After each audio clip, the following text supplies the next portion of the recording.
Capítulo 15. Nossa Senhora não tarda a vir buscar-me. Em casa ficava agora apenas o Francisco, mas não se sentia só.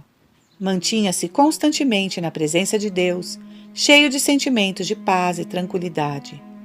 Nunca se cansava de contemplar o nascer e o pôr do sol. Aos domingos e feriados, ia à cova rezar o terço com as meninas, ou então ao cabeço, para rezar a oração do anjo. Logo que percebia alguém com ares de peregrino curioso, desaparecia pulando muros e cercas. Às vezes não conseguia escapar. Certo dia, ele e a irmã e a prima foram surpreendidos por um grupo numa curva do caminho. Não tardou a serem reconhecidos e cercados. Um dos peregrinos instalou Lúcia e Jacinta no alto de um muro, para que todos pudessem vê-las melhor. Outro procurou fazer o mesmo com Francisco. Mais ágil, porém, o rapaz escapou e encostou-se a outro muro que havia por ali e de lá olhava triunfante para o grupo. Nisso, uma mulher pobremente vestida, acompanhada pelo filho, vendo que não conseguia falar-lhes em particular, foi ajoelhar-se diante dele, estendendo-lhe as mãos em gesto de súplica. Pedia-lhe que intercedesse junto de Nossa Senhora pela cura de seu marido e para que livrasse o filho de ter de ir para a guerra. Francisco ajoelhou-se ali, mesmo no alto do muro, e começou a rezar o terço. Todos os forasteiros, deixando-se de perguntas curiosas, puseram-se também a rezar de joelhos. Depois acompanham-nos à cova da Iria, escreveu Lúcia, e pelo caminho rezam conosco outro terço. Lá no local, despedem-se satisfeitos. A pobre mulher promete voltar ali para agradecer a Nossa Senhora as graças que pede, se as alcança. E voltou várias vezes, acompanhada não só pelo filho, mas também pelo marido, já bem de saúde. A maioria dos peregrinos tinha o dom de aborrecer o Francisco. Quantas perguntas tolas! Uma das preferidas era a que se faz a qualquer criança em toda parte do mundo. Que queres ser quando cresceres? Tal pergunta exigia para ele demasiadas explicações. Certa vez, duas senhoras curiosas interpelaram-no. Queres ser carpinteiro? Não, senhora. Médico, então? Oh, não. Já sei o que gostarias de ser. Padre? Não. Quê? Não gostarias de dizer missa, ouvir confissões, rezar na igreja? Não, senhora. Eu não quero ser padre.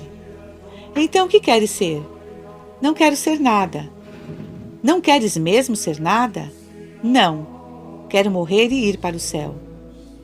Francisco não tinha nenhuma vontade de ir à escola com Jacinta e Lúcia.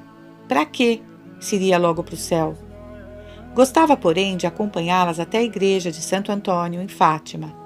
Disse uma vez a Lúcia: Olha, tu vai à escola. Eu fico aqui na igreja, junto de Jesus escondido.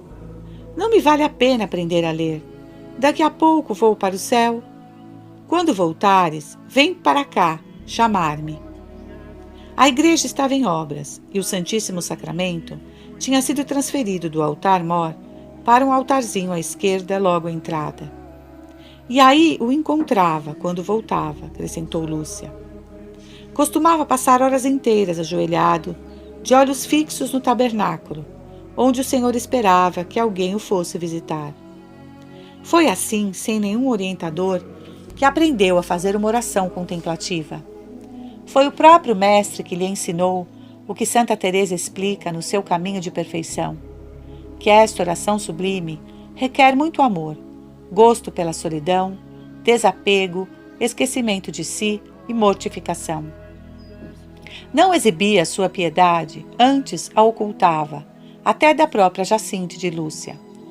Certo dia em que as meninas o perderam de vista na serra, foram encontrá-lo muito tempo depois, de joelhos no chão, imóvel, atrás de um muro de pedras. Francisco, por que não me dizes para rezar contigo e mais a Jacinta? Gosto mais de rezar sozinho, para pensar e consolar Nosso Senhor que está tão triste. Francisco, de que gostas mais? De consolar Nosso Senhor ou de converter pecadores, para que não mais almas vão para o inferno. Era uma questão teológica, mais profunda do que Lúcia poderia supor, mas o menino respondeu sem hesitar: prefiro consolar Nosso Senhor. Não reparaste como Nossa Senhora, ainda no último mês, se pôs tão triste quando disse que não se ofendesse a Deus Nosso Senhor, que já está muito ofendido? Eu gostaria de consolar Nosso Senhor e depois converter os pecadores para que não o ofendessem mais. Noutra ocasião, demorou tanto a aparecer que Jacinta pensou que se tivesse perdido.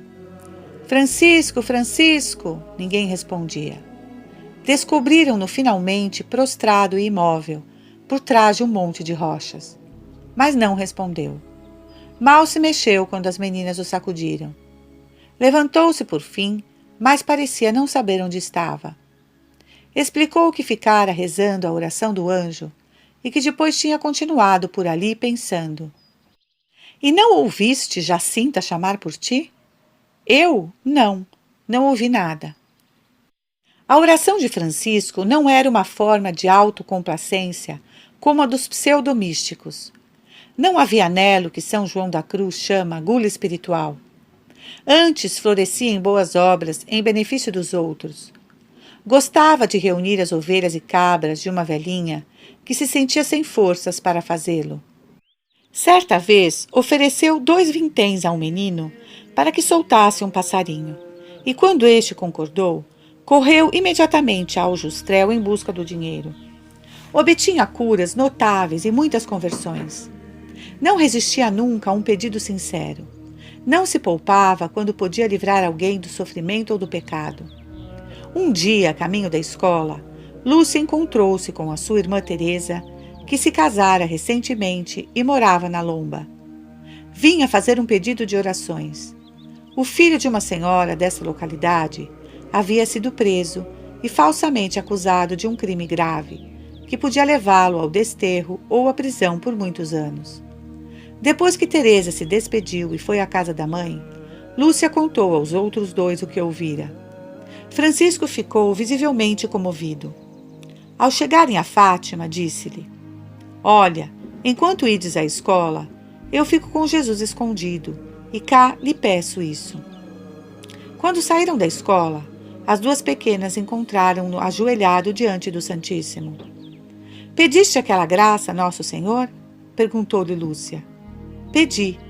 Diz a tua Teresa que daqui a poucos dias ele volta para casa. E assim aconteceu. No dia 13 do mês seguinte, a mulher da Lomba foi à cova da Iria agradecer a liberdade do filho. Francisco pagava por esses favores o preço que todos os místicos pagam. Depois do céu, o seu maior desejo era receber Jesus escondido na Eucaristia. Chegou a ser para ele um tormento ver a sua irmãzinha Jacinta fazer a primeira comunhão. Tinham começado a preparar-se juntos no verão anterior, mas o padre Ferreira, depois de examiná-los, achara melhor que esperassem mais um ano. Jacinta finalmente conseguiu passar, em maio de 1918, mas não Francisco, que se atrapalhou em certo ponto do credo. Voltou para casa chorando. Já de per si, o fracasso era muito duro para o menino de 10 anos. Porém, mais duro ainda foi ver a sua irmã levantar-se e ir comungar sem ele naquela linda manhã de primavera. Mas a pena da separação é familiar aos que amam a Deus, e Francisco suportou-a corajosamente, repetindo mais a miúde a sua oração: é por vosso amor, ó meu Jesus. Pelas memórias, vê-se que Lúcia reconhecia uma certa superioridade espiritual nesse pequeno mais novo que ela. Um pouco antes da Quaresma, de 1918, alguns amigos pediram à menina que organizasse uma das festas de carnaval que culminavam na terça-feira dessa semana. Era costume que um grupo de rapazes e moças se reunisse em determinado lugar, levando azeite, pão e carne de casa, e assim festejasse e dançasse até altas horas da noite. José Carreira e esposa ofereceram a casa para essa festa, que prometia ser a melhor do ano. Começaram a chegar moças da moita, de Fátima, de Boleiros, da Amoreira, de Silva dos Currais, da Casa Velha, da Lomba, de todos os lugares da serra. Recusei a princípio, mas levada por uma covarde condescendência, cedi às instâncias de várias, em especial de uma filha e 2 filhos de um homem da Casa Velha. Mas Lúcia não estava de consciência tranquila e disse-o aos primos. Os olhos negros de Francisco fitaram-na com ar severo. E tu voltas a essas cozinhadas e brincadeiras? Já te esqueceste de que prometemos nunca mais tornar a elas? Eu não quero ir, mas bem vês que não me deixam e insistem em que vá. Não sei o que fazer. Sabes como vai fazer? Toda a gente sabe que Nossa Senhora te apareceu. Por isso dizes que lhe prometeste não tornar mais a bailar e que por isso não vais. Depois, nesses dias, escapamo-nos para a Lapa do Cabeço. Lá ninguém nos encontra. E no dia da festa foram os 3 à cova da Iria rezar o terço.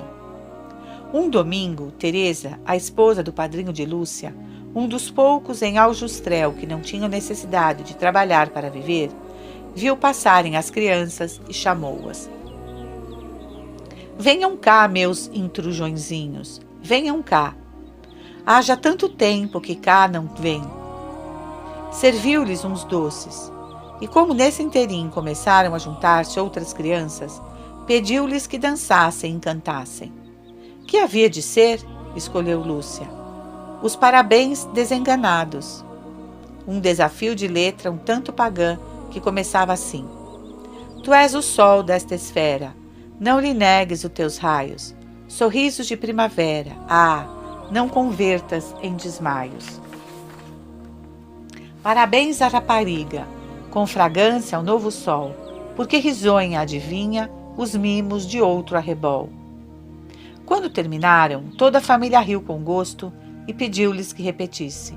Mas Francisco disse, não cantemos mais isso. Nosso Senhor, de certo, agora, não gosta que cantemos essas coisas. Recusaram-se e pediram licença para retirar-se. Nem passou pela cabeça de Lúcia que contrariar o padrinho seria expor-se a perder uma boa herança. O bom Deus tinha-me destinado uma herança bem mais preciosa. Escrever em relação a outro episódio. Corria o mês de outubro de 1918 e a guerra estava prestes a acabar, como a senhora havia prometido. Mas um surto de gripe pneumônica ceifava dezenas e dezenas de milhares de pessoas em todo o mundo. Pelos fins de outubro, surgiu também Aljustrel.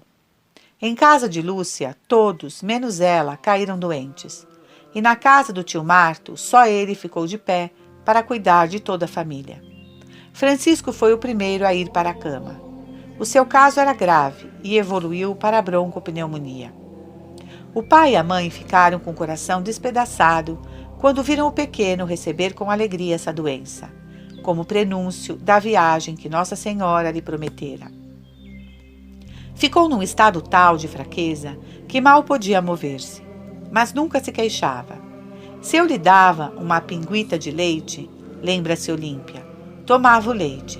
Se lhe dava um ovo, sorvia o ovo. Pobrezinho. As mesinhas amargas também as bebia sem fazer má cara. Por isso nós futurávamos que ele devia vencer a doença. Mas qual? Ele sempre repetia que tudo era inútil, que Nossa Senhora vinha buscá-lo para o céu. A única tristeza que sentia era por não poder ir à igreja de Fátima, fazer a sua visita diária a Jesus escondido no sacrário. Jacinta caiu de cama pouco depois. Um dia, Lúcia encontrou-a no auge da alegria. Olha, Lúcia, disse-lhe, Nossa Senhora veio ver-nos e diz que virá buscar o Francisco muito em breve para o céu. E a mim perguntou-me se queria ainda converter mais pecadores. Respondi-lhe que sim. Disse-me que iria para um hospital, que lá sofreria muito, que sofresse pela conversão dos pobres pecadores, em reparação dos pecados contra o Imaculado Coração de Maria, por amor de Jesus. Perguntei se tu ia comigo. Disse que não, continuou, talvez ao perceber no olhar de Lúcia uma esperança. Disse que ia minha mãe levar-me, e depois fico lá sozinha. O tio Marto e a esposa ouviram arrepiados essa conversa. Não se tratava de uma gripe comum, pois atacava sempre os brônquios. Todos os dias se sabia de algum vizinho que tinha morrido. Todos os dias, os sinos da igreja de Fátima anunciavam outra triste reunião no cemitério do outro lado do caminho. Em muitas aldeias de Portugal, foi proibido o dobre de finados para evitar um estado de pânico. Mas o senhor Marto já tinha passado por muita coisa neste mundo para se impressionar ou ficar fora de si quando via passar mais um caixão de defunto. Nunca duvidara de que Jacinta tivesse visto Nossa Senhora na cova da Iria, mas não era homem para querer chamar intérpretes só porque a pequenita tivera um sonho ou uma visão. Pouco a pouco, a febre de Francisco começou a baixar e o pulso a bater mais forte. Lá pelo Natal, passou a levantar-se por uns instantes e mesmo andar um pouco, apesar de estar pálido e fraco. Ao principiar o ano novo, dava mostras de estar quase bom. Em janeiro, foi até a Gruta do Cabeço para rezar a oração do anjo. Um dia rezou na cova, outro nos valinhos.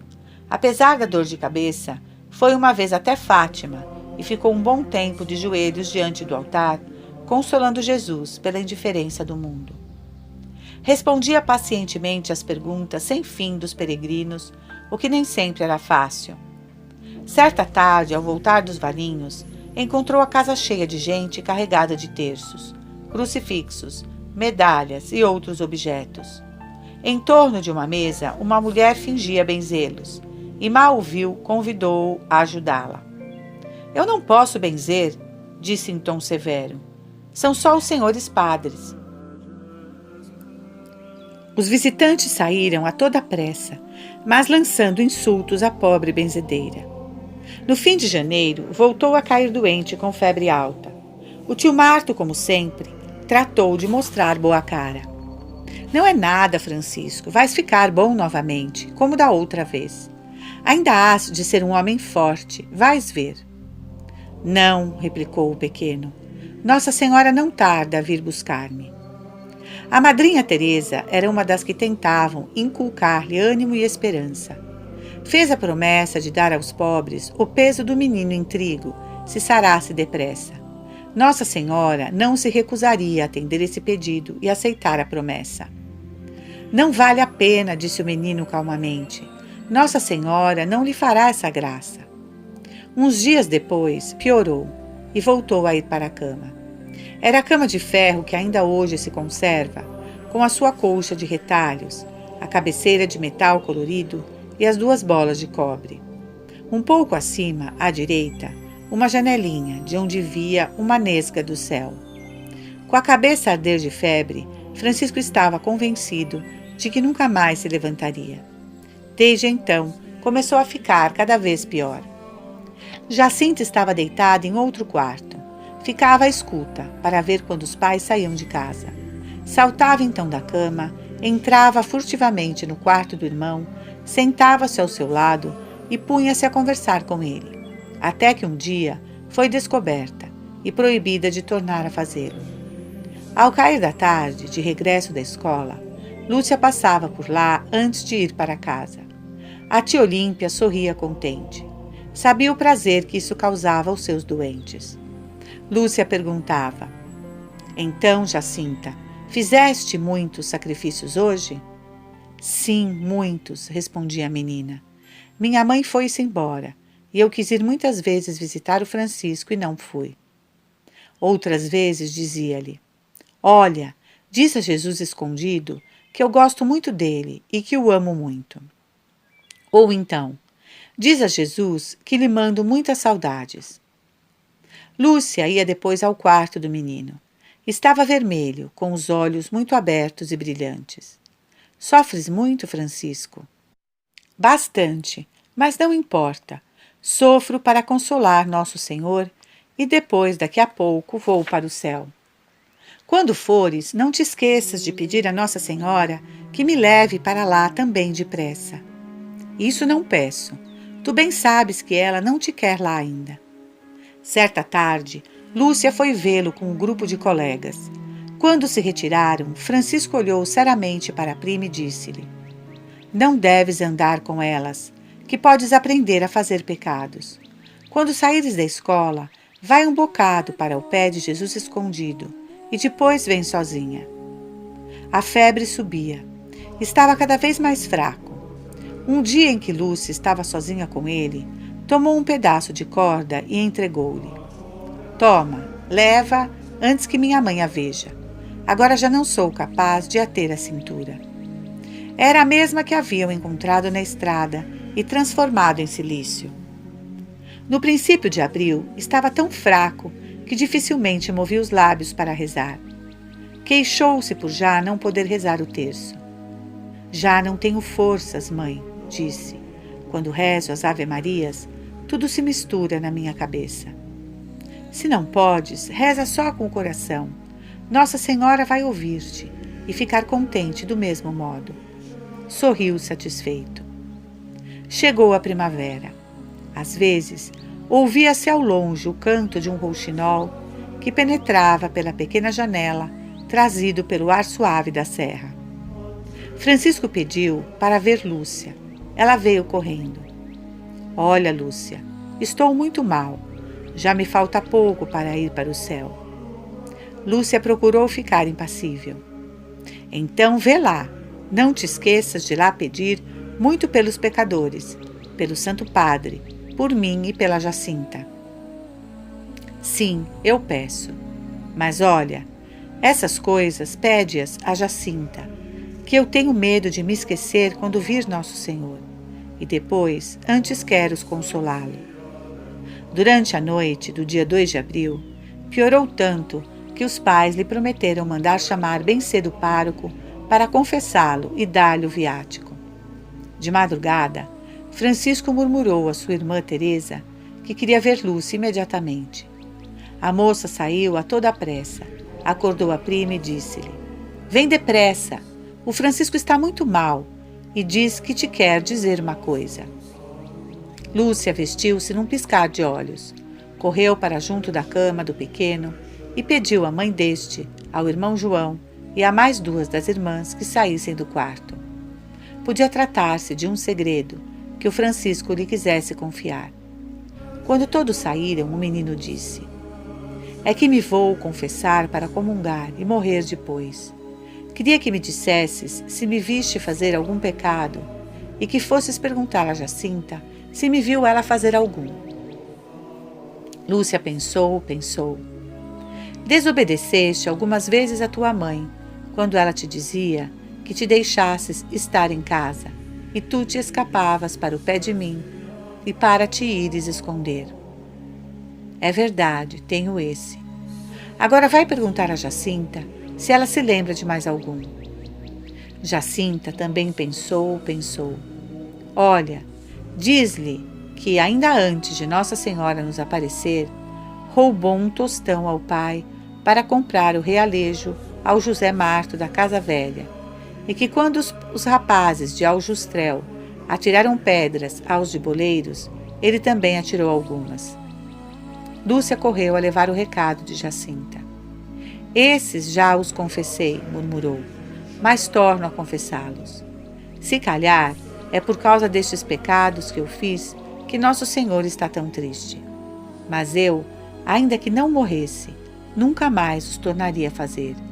Agora estou arrependido.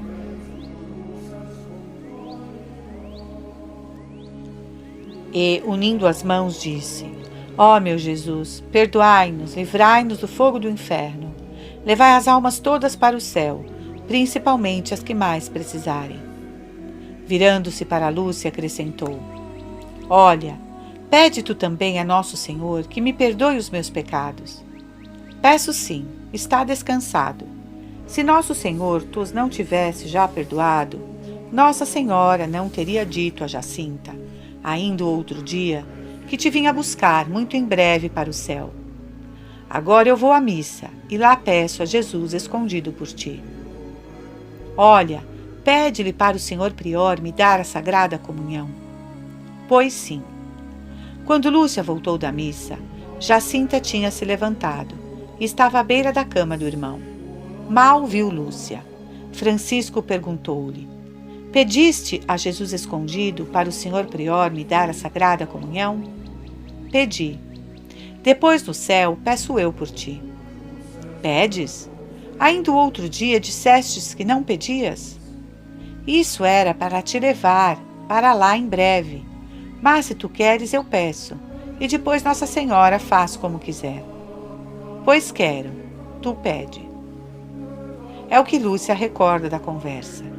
Deixei-os ficar e fui para as minhas ocupações diárias de trabalho e escola. Quando voltei à noitinha, estava já radiante de alegria. Tinha-se confessado e o senhor prior tinha prometido trazer-lhe no dia seguinte a Sagrada Comunhão.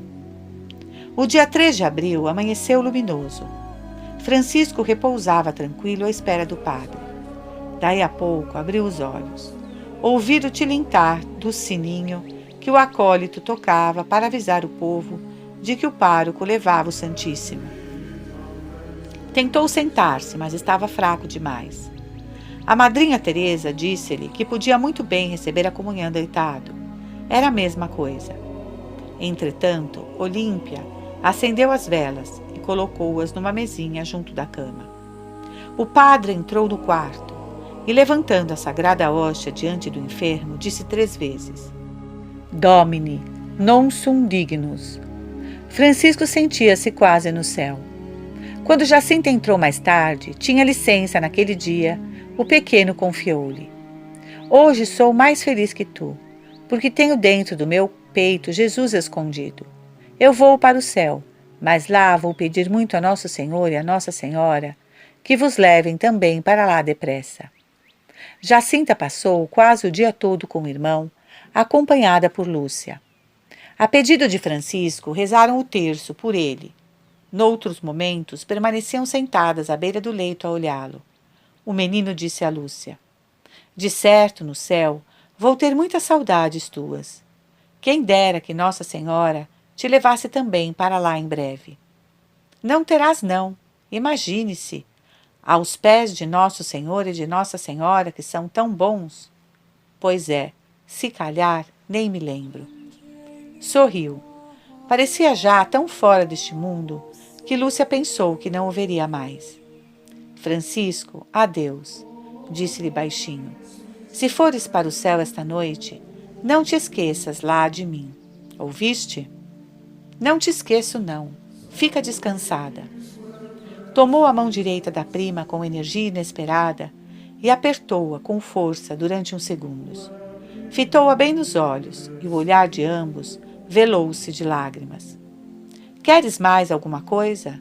Perguntou Lúcia tolamente, mas foi só o que lhe ocorreu dizer. Não, respondeu o pequeno com voz sumida. A tia Olímpia entrou no quarto e disse a Lúcia que eram horas de voltar para casa. Então adeus, Francisco, até o céu. Saiu aos prantos, não aguentava mais. O pequeno passou a noite tranquilo, pensando em Jesus escondido que recebera e que não demoraria a ver face a face. Tinha sede, mas não conseguia beber o leite que a mãe lhe oferecia. Tragou apenas umas gotas de água. Estou bem, dizia. Não me dê mais nada. Ao amanhecer, pediu a bênção e o perdão à mãe por qualquer desgosto que lhe tivesse causado durante a vida. Por volta das 10 horas, expirou quase imperceptivelmente. Um leve sorriso aflorava-lhe os lábios, quando Lúcia e Jacinta vieram vê-lo. No dia seguinte, 5 de abril de 1919, alguns homens de capas verdes, membros da Santa Casa de Misericórdia, avançaram lentamente, abrindo o cortejo em direção a Fátima. Logo atrás, um acólito carregava uma cruz e 4 rapazes de roupas brancas levavam o pequeno caixão. Os pais e mais algumas pessoas acompanhavam o enterro. Sepultaram os restos de Francisco numa campa rasa, perto do portão do cemitério. Todos rezavam o terço. Jacinta não esteve presente. Já estava bem doente. Lúcia foi depois sozinha e colocou uma pequena cruz sobre a campa. Capítulo 16. Muitos sacrifícios pelos pecadores. Jacinta foi transferida para a cama onde morrera Francisco. Ficava mais perto da porta de entrada e assim podia ver e ouvir melhor as visitas. Olímpia pensava que isso ajudaria a esquecer a impressão desoladora que lhe causara a morte do irmão. Apesar de saber onde ele estava e quem o tinha vindo buscar, sentia terrivelmente a sua falta. A pessoa que mais a consolava nesses melancólicos dias de primavera era Lúcia. Diariamente, ao voltar da escola, aparecia por lá de rosto risonho, como costumava fazer antes com o Francisco. Aos domingos e feriados, levava-lhe braçadas de flores da serra, enquanto as arranjava sobre a mesa, ia-lhe dizendo onde as colhera. Estas são da cova da Iria, estas outras achei-as nos valinhos. Estas crescem à beira da lagoa. As mais bonitas vinham da encosta do cabeço. Violetas, rosas selvagens, peônias e margaridas. Todas as flores que a pequena colheria se pudesse sair de casa. Trazia-lhe também novidades divertidas da construção da capelinha que alguns devotos vinham levantando perto da azinheira na cova da Iria. Todos queriam dar ordens e ninguém queria obedecer. Por vezes, as discussões chegavam a ser acaloradas, em boa medida devido ao gênio inflamado de Maria Carreira. Sacerdote nenhum estava por lá para servir de arbítrio, e passou-se muito tempo sem que se benzesse a construção. Jacinta achava graça, mas às vezes ficava pensativa. Nunca mais voltarei a ver nem os valinhos, nem a cova da Iria, dizia. Verá sim, Jacinta, coragem. Não, Nossa Senhora quer que eu vá para 2 hospitais, mas não é para me curar. É para sofrer mais por amor de Nosso Senhor e dos pecadores. Era verdade que a afecção dos brônquios exigia tempo para sarar, mas isso não obstava a que a doente pudesse ajudar quem estivesse em dificuldades.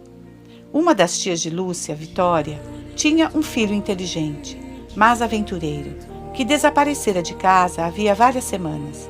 Jacinta começou a pedir a Nossa Senhora que o trouxesse de volta.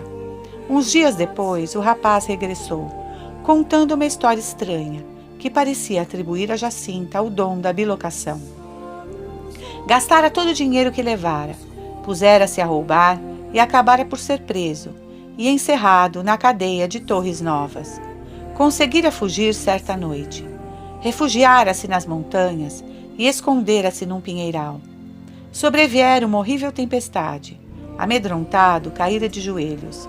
Pedira perdão dos seus pecados e a graça de voltar são e salvo para casa. Nisso, uma menina surgira no meio da escuridão. Tomara-o pela mão e ele vira que era Jacinta. Conduzira-o até a estrada que vai do Alqueidão ao Reguengo. Fizera-lhe sinal para que continuasse por esse caminho e desaparecera. Ao amanhecer, encontrara uma ponte que reconheceu. Estava perto de Boleiros, não muito distante de Fátima, e pouco depois entrava em casa dos pais. Lúcia perguntou a Jacinta como é que isso pudera acontecer, mas a pequena não soube explicar. Disse apenas que rezara muito pelo rapaz. Chegou o verão, mas o estado de Jacinta continuava sempre na mesma. O médico afirmou que não ficaria boa se não fosse para um hospital tentar uma operação. A broncopneumonia tinha evoluído e estava agora com pleurisia purulenta. Na manhã de 19 de julho de 1919, o pai colocou-a em cima de um burro e levou-a a Ourém. O hospital era um edifício grande, todo branco, muito alegre. A enfermaria onde a instalaram era arejada e agradável. Não podia ser esse lugar escuro para onde Nossa Senhora dissera que a mãe a levaria. Olímpia foi visitá-la e encontrou-a contente. Não se queixou de nada, nem mesmo de que haviam desaparecido uns doces guardados numa gaveta. Deve ter sido alguma enfermeira gulosa, disse Olímpia. Mas Jacinta não se importou. Lúcia visitou-a apenas uma vez. Foi por ocasião da morte de seu pai, em 31 de julho de 1919. Menciona-a brevemente nas suas memórias, com uma emoção contida. Meu pai era um homem sadio, robusto, que dizia não saber que coisa era uma dor de cabeça. E em menos de 24 horas, quase de repente, uma pneumonia dupla levava-o para a eternidade. Foi tal a minha dor que julguei morrer também.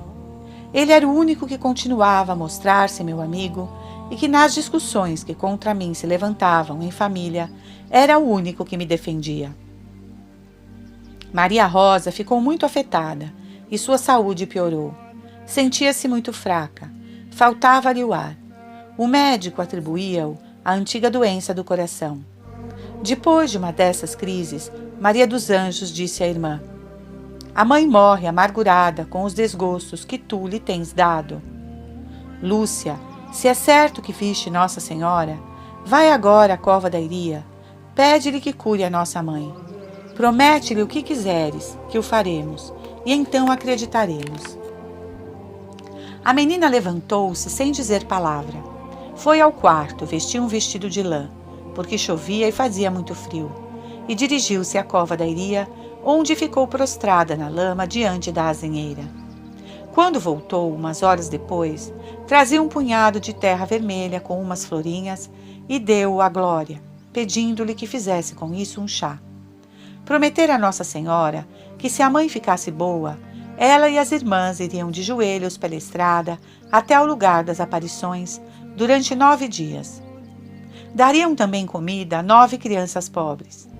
Foi Maria dos Anjos quem contou esse episódio ao padre de Marque. Glória preparou o chá e levou-o à mãe. Que chá é esse? Perguntou Maria Rosa. É de violetas. Bebeu-o todo. As crises do coração cessaram, embora continuassem os outros achaques. Fiel à promessa, Lúcia e todas as irmãs foram de joelhos até a cova da Iria durante 9 dias, depois do almoço. Arrastavam-se penosamente pela encosta escarpada e feriam os joelhos nas pedras do caminho. Maria Rosa seguia-as andando, agradecendo a Deus. Que coisa, dizia, Nossa Senhora curou-me, e eu parece que ainda não acredito. Lúcia não obteve o mesmo favor para a priminha que estava no hospital. Fizeram-lhe uma incisão e introduziram por ela uma sonda, drenagem. 2 meses depois, não apresentava melhoras, antes parecia piorar. A hospitalização vinha custando ao tio Marco 1.000 réis por dia, e ele já não tinha mais recursos para mantê-la lá. No mês de agosto, trouxe-a de volta para casa. Olímpia mal reconheceu a filha. Estava magra, pálida, extenuada. Tinha uma ferida aberta no peito que precisava de curativos diários. O doutor Formigão, que a viu em outubro, diz que a achou esquelética, com os braços de uma magreza assombrosa e as faces minadas pela febre. Só se viam os olhos enormes.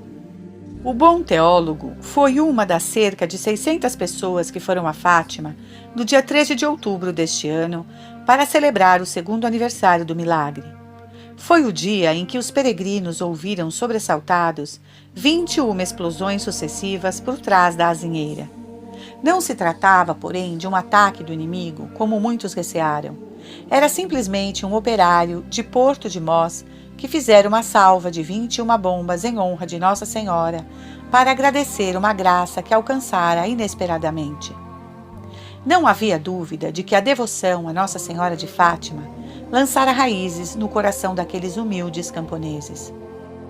A prova eram os vinténs que deixavam junto da árvore e que, pelo verão de 1918, somavam 357.000 réis. Isso constituía um tormento contínuo para Maria Carreira, a guardiã oficiosa do altarzinho, que não queria dar pé a se suspeitassem dela. Tornou a pedir ao pároco que ficasse com o dinheiro, mas em vão. A carta que escreveu ao patriarca de Lisboa, no mesmo sentido, ficou sem resposta.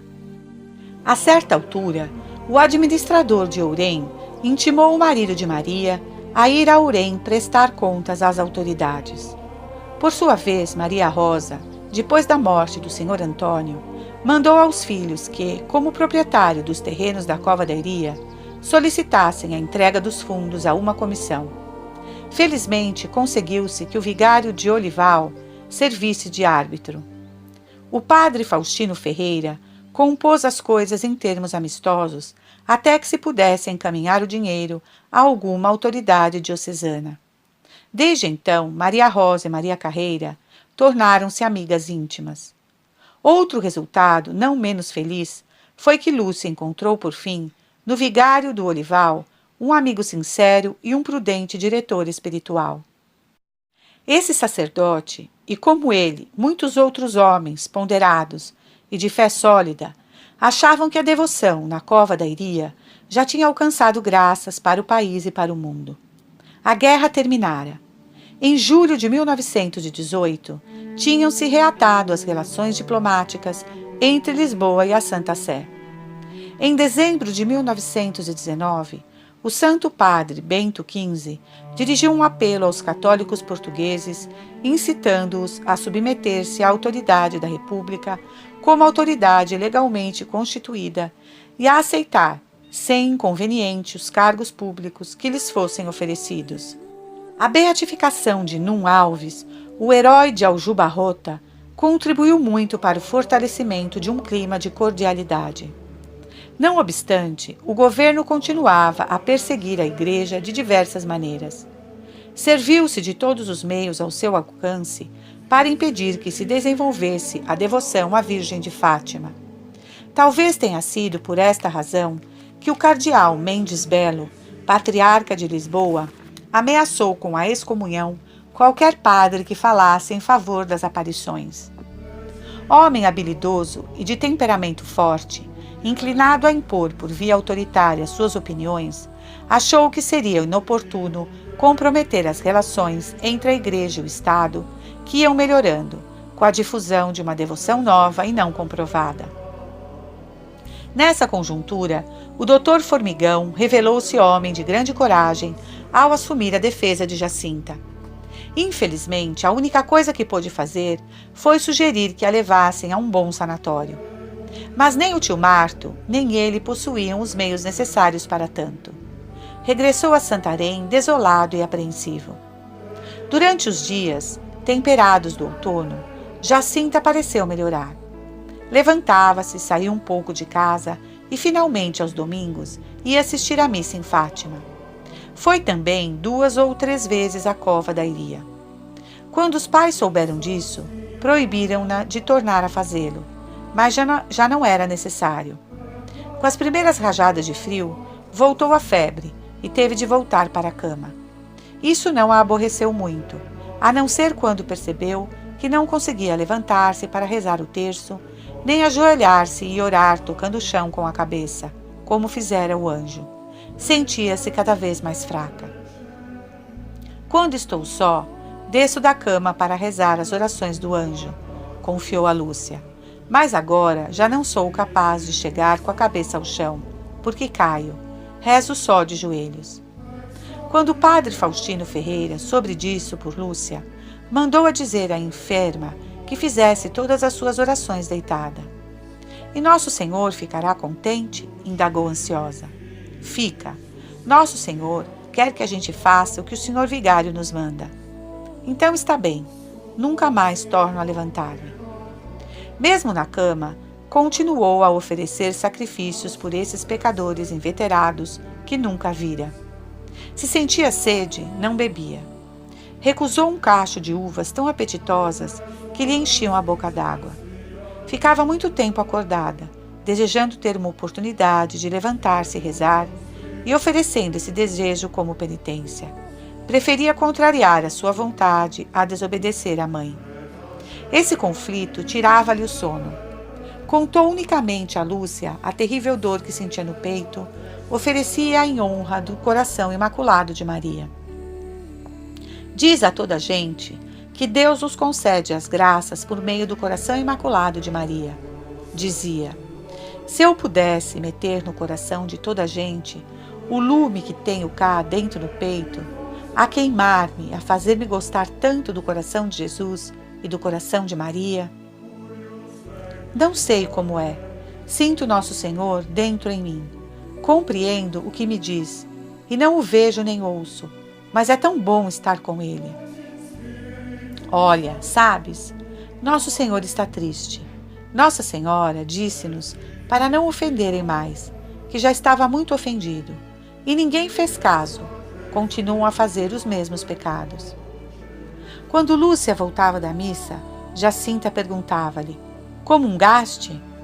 Se a prima lhe dizia que sim, continuava: chega-te aqui, bem para junto de mim, que tens no teu coração Jesus escondido.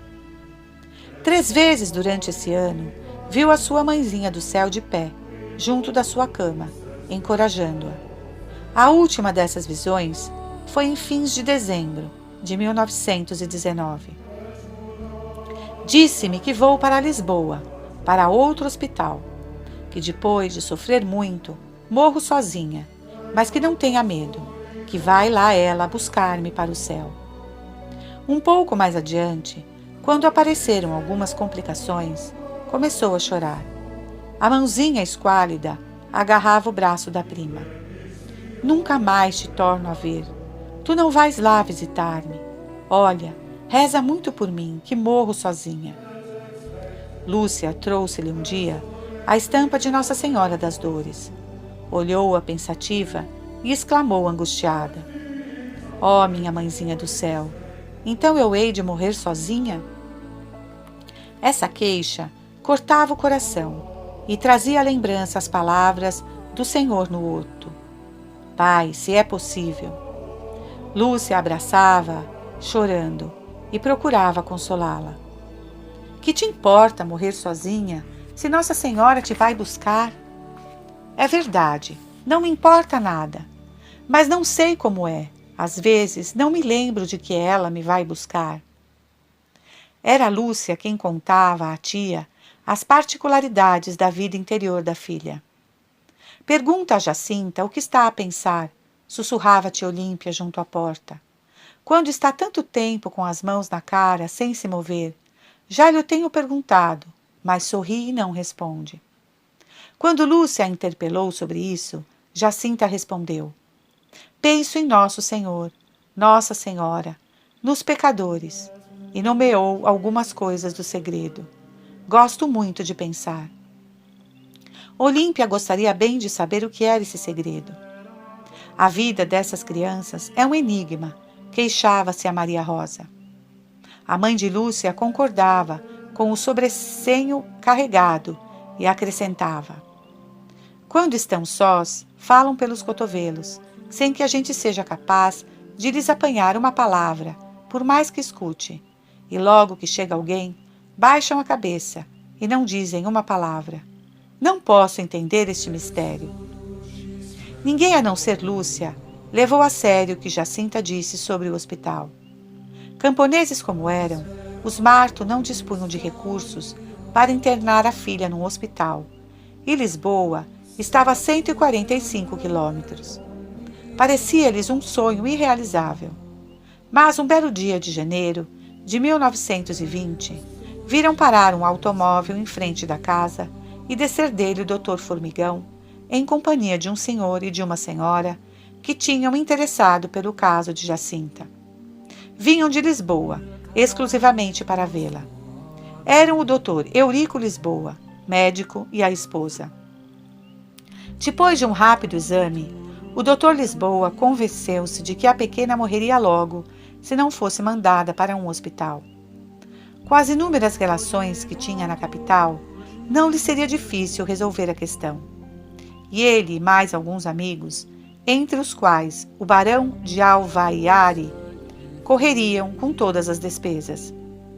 O tio Marte e a senhora Olímpia objetaram que a menina tinha piorado depois de ter passado pelo hospital de Ourém. Aliás, de nada adiantaria querer prolongar-lhe a vida, porque acreditavam que Nossa Senhora a iria buscar em breve. A vontade de Nossa Senhora, replicou gravemente o médico, é superior a toda e qualquer consideração humana. Mas o único meio de saber ao certo que Nossa Senhora quer levá-la é esgotar todos os recursos científicos para curá-la. Decidiu-se, pois, que a senhora Olímpia levaria a filha a Lisboa, assim que se fizessem os preparativos necessários. Jacinta não se surpreendeu. Já estava à espera disso.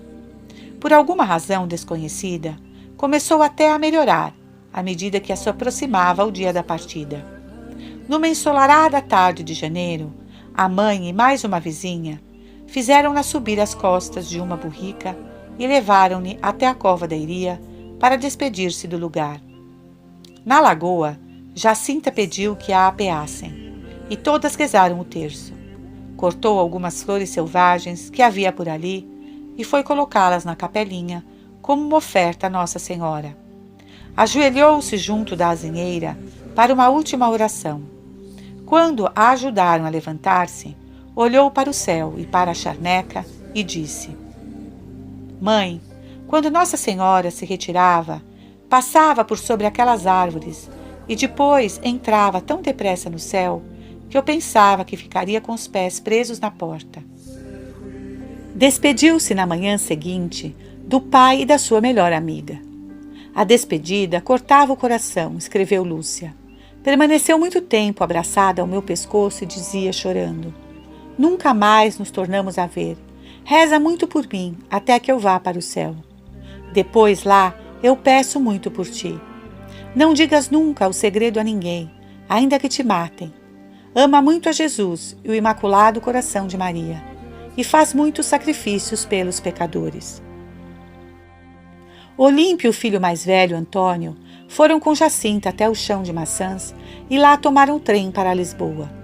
Chegaram com 4 ou 5 horas de atraso à estação barulhenta e suja do Rócio. Nenhum deles havia estado jamais numa cidade grande. Olímpia trazia um lenço branco na mão direita, abanando-o de quando em quando. Jacinta tinha outro na mão esquerda. Eram esses os sinais que haviam combinado com algumas senhoras, amigas do barão de Alvaiare, para serem identificadas, mas não apareceu ninguém. Antônio, que sabia ler, deixou-as e foi atrás de informações. Como demorasse um pouco, a mãe receou que se tivesse perdido e começou a gritar pela estação: Antônio, Antônio! Finalmente, após um tempo que pareceu interminável, o filho retornou. Momentos depois, apresentaram-se 3 senhoras muito bem vestidas, dizendo serem as amigas do barão. A primeira coisa a fazer era procurar alojamento para os viajantes, pois nenhuma das senhoras tinha acomodações em suas respectivas casas. Puseram-se, pois, a caminho, indagando nas várias casas de cômodos da cidade se havia lugar. Olímpia estava cansada. Jacinta também não aguentava mais. Finalmente, depois de muitas recusas, uma boa mulher consentiu em recebê-las. Ali ficaram por uma semana. Depois desse lapso de tempo, conseguiram arranjar um lugar para Jacinta num asilo situado à Rua da Estrela, contíguo à Igreja de Nossa Senhora dos Milagres. A diretora da instituição era uma religiosa franciscana, Dona Maria da Purificação Godinho, que se vestia com trajes seculares, pois as leis da República proibiam o hábito religioso. Mantinha, à custa de esmolas, 20 a 25 órfãos. Era particularmente devota de Nossa Senhora. Desde que soubera das aparições de Fátima, rezava para que pudesse ir até lá e conhecer as crianças favorecidas. Quando lhe trouxeram Jacinta, acolheu-a imediatamente e cuidou dela com maternal carinho. Fazia-a sentar-se todos os dias junto à janela que dava para o Jardim da Estrela. Havia sempre aí tanta coisa interessante para ver. A menina estava feliz.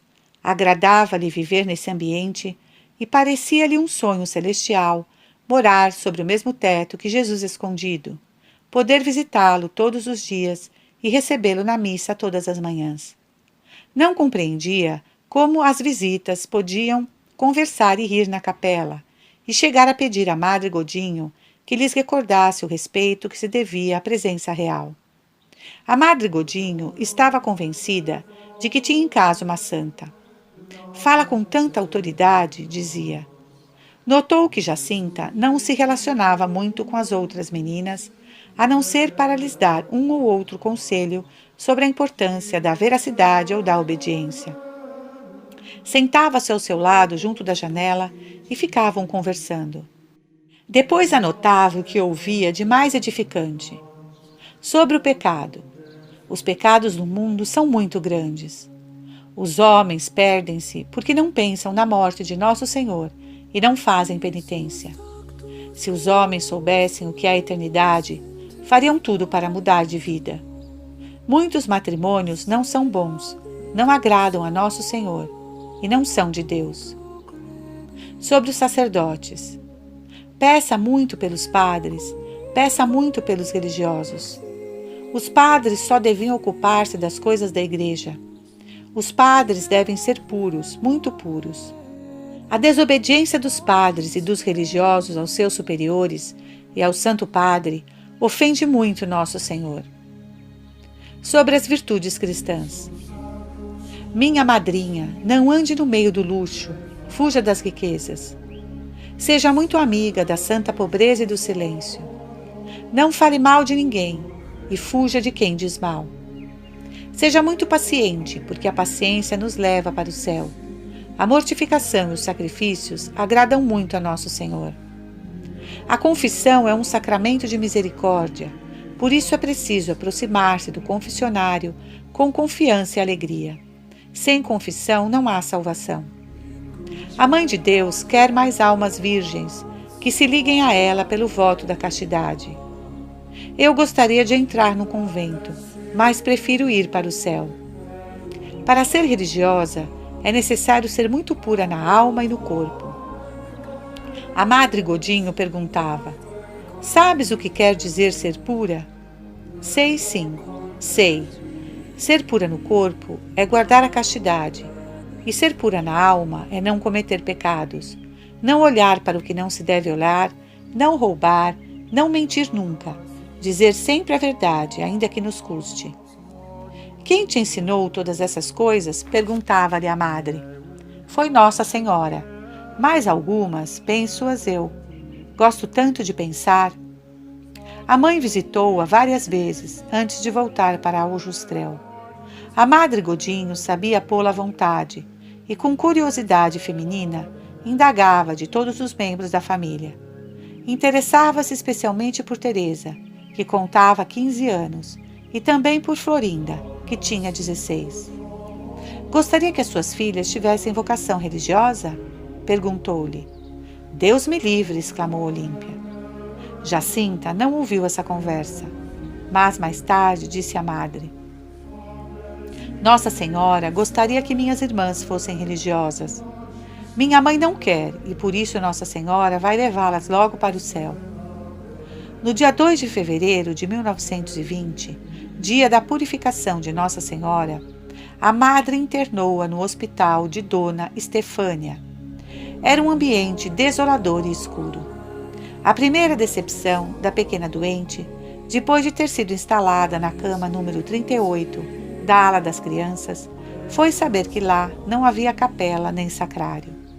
Foi cuidadosamente examinada pelo cirurgião-chefe, o pediatra Castro Freire, que confirmou o diagnóstico de pleurisia purulenta e concluiu que era necessário intervir cirurgicamente, assim que a pequena estivesse mais forte.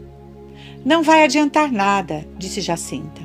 Nossa Senhora veio dizer-me que vou morrer logo. Certo dia, abriu os olhos e deu com o pai no umbral da porta. O tio Marto tinha vindo de Aljustrel para ver a filhinha, mas devia voltar dentro de algumas horas, porque tinha outros filhos de cama e a tia Olímpia precisava da sua ajuda. Talvez tenha sido por ele que Jacinta mandou recado a Lúcia de que Nossa Senhora viera visitá-la e lhe dissera o dia e a hora de sua morte. A Madre Godinho ia visitá-la todos os dias e conversava muito com ela. Certa vez aludiu a um padre que fizera um sermão admirável e era muito apreciado pelas senhoras da alta roda pela voz melíflua e gestos teatrais com que falava. Quando menos esperar, vai ver como esse padre é mau, disse-lhe Jacinta. Poucos meses depois, o grande pregador abandonou o sacerdócio em circunstâncias escandalosas. Esta foi uma das várias profecias de Jacinta que se confirmavam. Um médico pediu-lhe que rezasse por ele quando estivesse no céu. Surpreendeu-se ao ouvi-la dizer que ele e a filha morreriam também pouco depois dela. E assim foi. A madre Godinho, que desejava muito visitar a cova da Iria, disse-lhe: irá lá, mas depois da minha morte, e eu irei também. Era tão precário seu estado que, ao entrar em 10 de fevereiro na sala de operações, houve que recorrer à anestesia local em vez de aplicar-lhe clorofórmio ou éter. Chorou muito ao ver que lhe tiravam a roupa e que mãos de homens iriam tocar-lhe o corpo. O Dr. Castro Freire retirou-lhe 2 costelas do lado esquerdo, deixando uma abertura suficiente grande para conter um punho. O sofrimento era intenso. Ai, Nossa Senhora, gemia a criança, ai, Nossa Senhora. Murmurava baixinho, paciência, todos temos de sofrer para ir para o céu. É por vosso amor, meu Jesus. Podes agora converter muitos pecadores, porque sofro muito. Terminada a operação, levaram-na novamente para a enfermaria, desta vez para a cama número 60. O Dr. Freire e o seu assistente acharam que a operação tivera êxito. Jacinta não era da mesma opinião. Sofreu dores violentas durante 6 dias. Na noite de 16 de fevereiro, disse à madre Godinho que havia visto Nossa Senhora. Disse-me que vem logo logo e que vai tirar-me todas as dores. Desde então, desapareceram as dores por completo, mas estava certa de que sua hora estava próxima.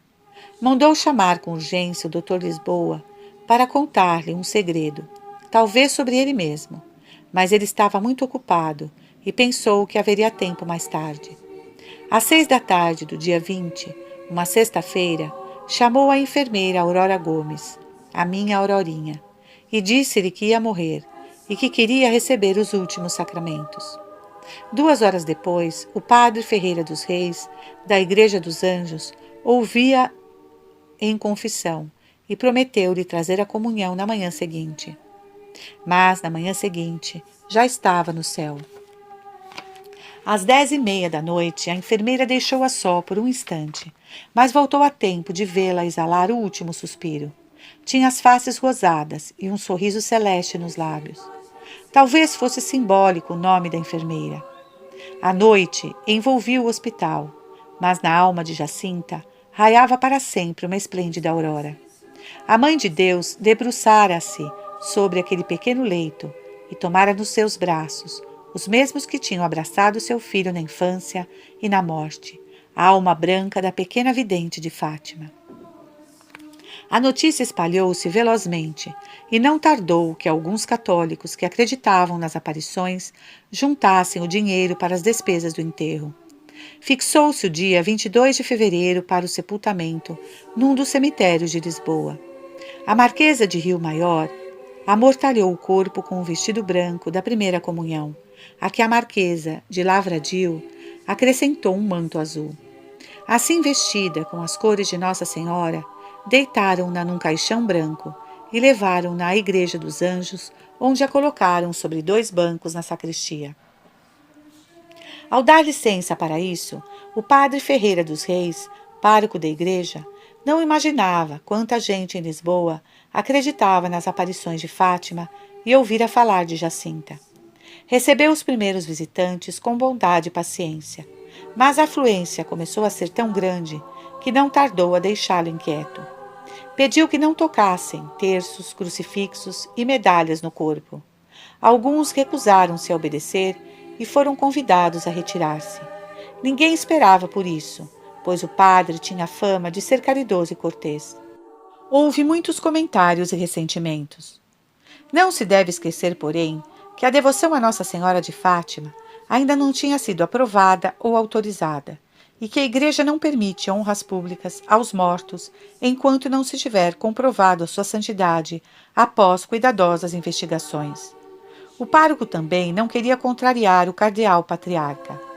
E as autoridades sanitárias podiam levantar algumas objeções, como realmente o fizeram. Para se eximir de responsabilidades mais sérias, o pároco transferiu o corpo de Jacinta para a casa do despacho da Irmandade do Santíssimo Sacramento. Colocaram-no num quarto, fora da sacristia, a portas fechadas, e a respectiva chave foi entregue ao Sr. Antônio Rebelo de Almeida, diretor de cerimônias fúnebres. Estava tudo organizado para o enterro em Lisboa, quando o barão de Alvaiare ofereceu um jazigo de sua propriedade no cemitério de Ourém. No dia 23 de fevereiro, o Sr. Rebelo de Almeida reuniu algumas pessoas para verem os restos mortais antes de encerrá-los num caixão de chumbo. Notaram todos o agradável perfume que se exalava do corpo. As faces rosadas davam a impressão de vida e saúde. Na manhã seguinte, o esquife foi selado e levado até ao Rósio, onde o colocaram num trem para Chão de Maçãs e ali para Ourém. Celebrava-se nesse dia em Lisboa uma grande assembleia anual da Sociedade de São Vicente de Paula. Estava reunida muita gente endinheirada, que discutia sobre a maneira de socorrer os pobres. Presidia ao plenário Sua Eminência, o Cardeal Patriarca, Dom Antônio Mendes Belo, que leu uma mensagem do Dr. Lisboa, em que lamentava não poder participar das conferências, visto estar ocupado com outra obra de caridade, prestando seus serviços profissionais a uma das videntes de Fátima. Essa leitura provocou risos gerais na Assembleia, mesmo do Cardeal Patriarca. O pormenor chegou ao conhecimento da cidade e causou mal-estar entre os devotos de Fátima. Por outro lado, nos círculos anticlericais, comentava-se que a morte dos dois videntes tinha sido provocada pelos católicos, a fim de evitar contradições nas respectivas declarações e deixar como versão oficial somente as afirmações de Lúcia. Jacinta já estava longe desses corações gélidos e dessas línguas maldosas, enterrada no cemitério de Ourém. Poucas pessoas vieram de Aljustrel para assistir ao funeral, tão simples. Diante do caixão da filha, o tio Marto desatou a chorar como uma criança e repetia sem cessar: Foste para Lisboa e lá morreste sozinha, morreste sozinha.